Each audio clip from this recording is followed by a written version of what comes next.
આકાશવાણી અમદાવાદ વડોદરા પ્રાદેશિક સમાચાર અમિતા વાંઝા વાંચે છે. સૌપ્રથમ મુખ્ય સમાચાર. લોકસભાની પહેલા તબક્કાની 19મી એપ્રિલે યોજાનારી 102 બેઠકો માટે ઉમેદવારી પત્રો ભરવાનો આવતીકાલે છેલ્લો દિવસ છે. હવામાન વિભાગની આગાહીના પગલે કેન્દ્રીય ચૂંટણી પંચે બધા જ રાજ્યો અને કેન્દ્ર શાસિત પ્રદેશોના ચૂંટણી અધિકારીઓને સૂચના આપી છે. ચૂંટણી પંચની સી વિજીલ એપ દ્વારા આચારસંહિતા ભંગની અમદાવાદમાં 52 અને વડોદરામાં 29 ફરિયાદ નોંધાઈ. ફરિયાદોનું સમય મર્યાદામાં નિરાકરણ કરાયું.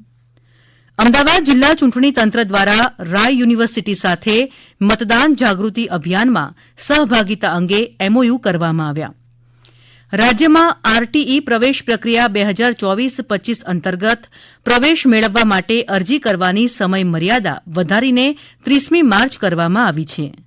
અને અમદાવાદ રેલવે સ્ટેશને પુનઃવિકાસ કામગીરી શરૂ થવાથી અમદાવાદ સ્ટેશનથી ઉપડતી કેટલીક ટ્રેનોને હવે સાબરમતી અને ગાંધીનગરથી ચલાવાશે.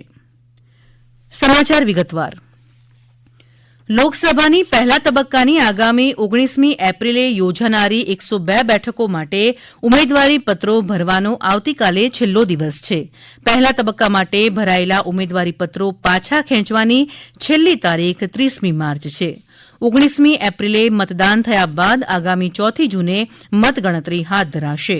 ઉલ્લેખનીય છે કે પહેલા તબક્કામાં 17 રાજ્યો અને 4 કેન્દ્રશાસિત પ્રદેશોની લોકસભાની 102 બેઠકો માટે ચૂંટણી યોજાશે. પહેલા તબક્કામાં લોકસભાની સૌથી વધુ 39 બેઠકો તમિલનાડુની, રાજસ્થાનની 12, ઉત્તરપ્રદેશની 8, મધ્યપ્રદેશની 6 જ્યારે ઉત્તરાખંડ, આસામ અને મહારાષ્ટ્રની દરેકની 5-5 બેઠકોની ચૂંટણી યોજાશે. અમારા સંવાદદાતા જણાવે છે કે સંબંધિત રાજ્યોમાં આવેલા સંવેદનશીલ મતદાન મથકોએ વેબકાસ્ટિંગ ઉપરાંત દેશભરમાં ચેક પોઇન્ટ ઉભા કરવા, ડ્રોન દ્વારા સરહદી વિસ્તારમાં દેખરેખ રાખવી સહિતના પગલાં લેવાશે. કેન્દ્રીય ચૂંટણી પંચે હવામાન વિભાગ દ્વારા આગામી ઉનાળાની ઋતુમાં મહત્તમ તાપમાન સામાન્ય કરતાં ઘણી જગ્યાએ વધુ રહેવાની કરેલી આગાહીને ધ્યાનમાં રાખી લોકસભાની ચૂંટણી પ્રક્રિયા દરમિયાન બધા જ રાજ્યો અને કેન્દ્રશાસિત પ્રદેશોના ચૂંટણી અધિકારીઓને સૂચના આપી છે.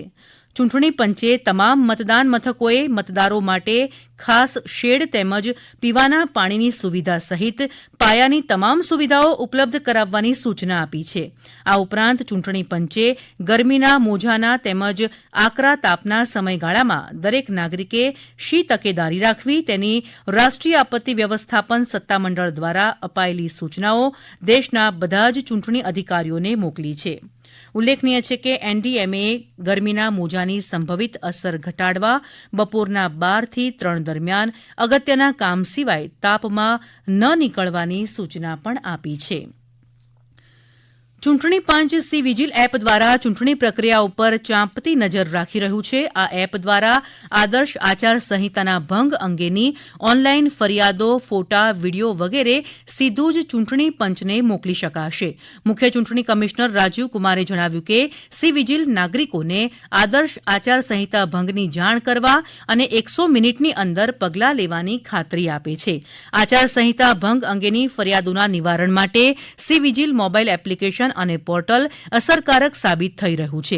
આચાર સંહિતા લાગુ થયા બાદથી એટલે કે 16 થી 25 માર્ચ દરમિયાન સી વિજીલના માધ્યમથી અમદાવાદમાં 52 જેટલી ફરિયાદ નોંધાઈ, જેમાંથી કુલ 47 નિકાલપાત્ર ફરિયાદોમાંથી મોટાભાગની ફરિયાદોનો 100 મિનિટની સમય અવધિમાં નિકાલ કરાયો, જ્યારે વડોદરા જિલ્લામાં આચાર સંહિતા ભંગની 29 જેટલી ફરિયાદો મળી, જે તમામનું સમય મર્યાદામાં નિરાકરણ કરવામાં આવ્યું.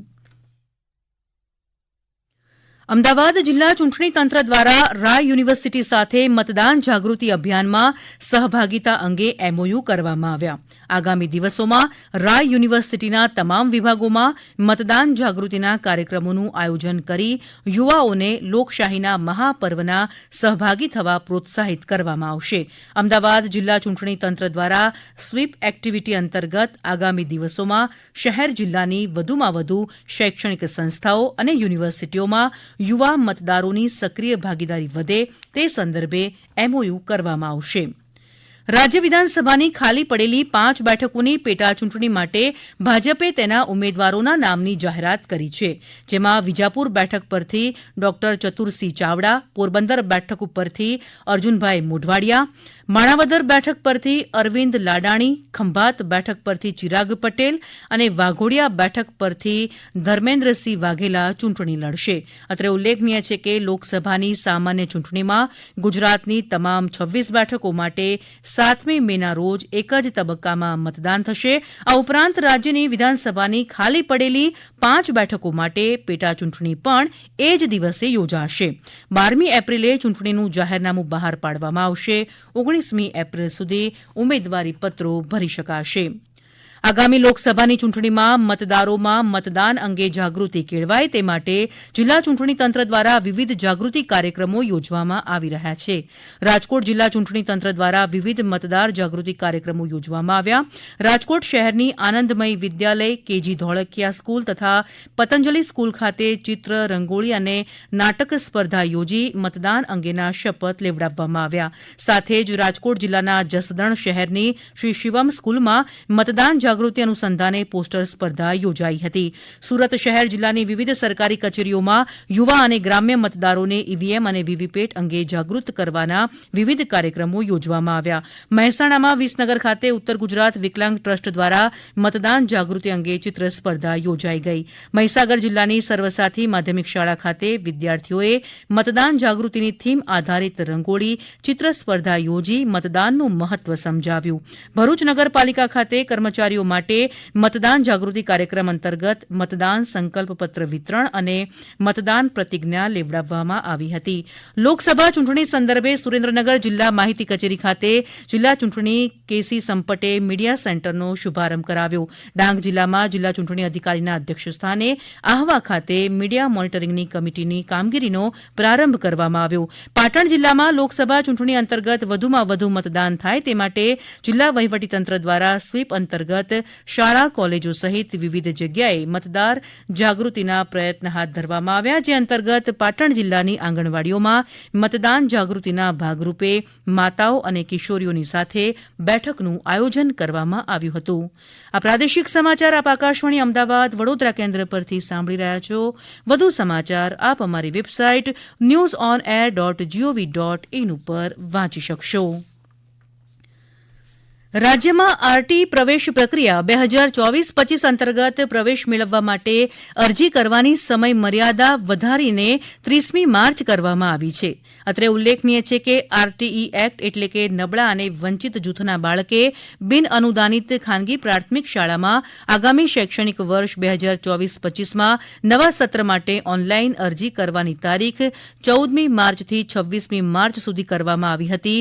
જોકે તહેવારોમાં જાહેર રજાઓના કારણે અરજદારોને આવક અને જાતિના દાખલા વગેરે જેવા આધારો મેળવવામાં વિલંબ થતો હોવાના કારણે આરટી હેઠળ પ્રવેશ મેળવવાની અરજીની તારીખ લંબાવવામાં આવી છે. અમદાવાદ સ્ટેશને પુનઃવિકસિત કરવાની ચાલી રહેલી કામગીરીને ધ્યાનમાં લઈને અમદાવાદ સ્ટેશનથી ઉપડતી કેટલીક ટ્રેનોને આજથી તબક્કાવાર ગાંધીનગર અથવા સાબરમતી સ્ટેશનથી ચલાવવામાં આવશે. અમદાવાદ નવી દિલ્હી સુવર્ણજયંતિ રાજધાની એક્સપ્રેસ, માતા વૈષ્ણોદેવી કટરા અમદાવાદ અઠવાડિક એક્સપ્રેસ સહિત 6 જોડી ટ્રેનો સાબરમતીથી, જ્યારે Ahmedabad Veraval superfast express, Ahmedabad Jammutawi express સહિત 3 જોડી ટ્રેનો ગાંધીનગર રેલવે સ્ટેશનથી ચલાવવામાં આવશે. અમદાવાદ સુલતાનપુર અઠવાડિક સુપરફાસ્ટ ટ્રેન આજે 26 માર્ચે સાબરમતી સ્ટેશનથી રાતના 8:20 ઉપડશે. બુલેટ ટ્રેન પ્રોજેક્ટ માટે પવનની ગતિની દેખરેખ માટે ગુજરાતના 9 અને મહારાષ્ટ્રના 5 એમ કુલ 14 સ્થળોએ એનેમોમીટર લગાવવામાં આવશે. આ ઉપકરણ ખાસ કરીને પવનની ગતિ ઉપર નજર રાખશે. અંતમાં મુખ્ય સમાચાર ફરી એકવાર. લોકસભાની પહેલા તબક્કાની 19મી એપ્રિલે યોજાનારી 102 બેઠકો માટે ઉમેદવારી પત્રો ભરવાનો આવતીકાલે છેલ્લો દિવસ છે. અને અમદાવાદ જિલ્લા ચૂંટણી તંત્ર દ્વારા રાય યુનિવર્સિટી સાથે મતદાન જાગૃતિ અભિયાનમાં સહભાગીતા અંગે એમઓયુ કરવામાં આવ્યા. આકાશવાણી અમદાવાદ વડોદરા કેન્દ્ર પરથી પ્રાદેશિક સમાચાર પૂરા થયા.